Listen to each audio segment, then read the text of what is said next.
I'd like to take a minute to explain a little bit about how the Kinēsa process uses movement to bring body, mind, spirit, and emotions together for a complete self. I was teaching a workshop one time, and it was actually on the healer archetype.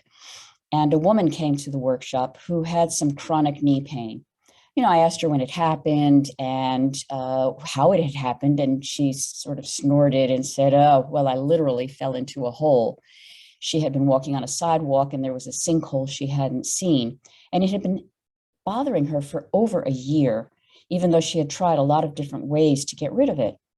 So we were doing a movement process during the workshop that was developed by Dr. Moshe Feldenkrais, where you're bringing the tips of your fingers together and kind of pulsing very delicately and using this pulse to follow what your body is telling you you need to illuminate or attend to or take care of.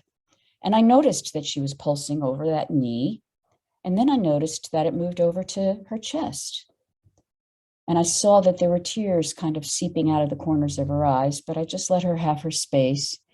And in the discussion afterwards, she raised her hand and said, "I don't understand why pulsing over my knee would make me cry."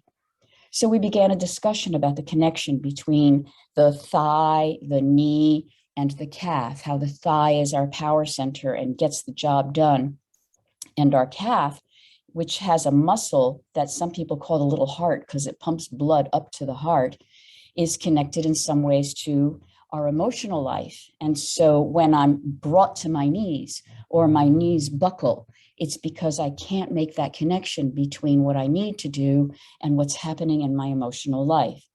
And in that moment, she realized that right before she had fallen, she had experienced two traumatic events. She had gotten fired from her job of 30 years, and then her mother had died unexpectedly.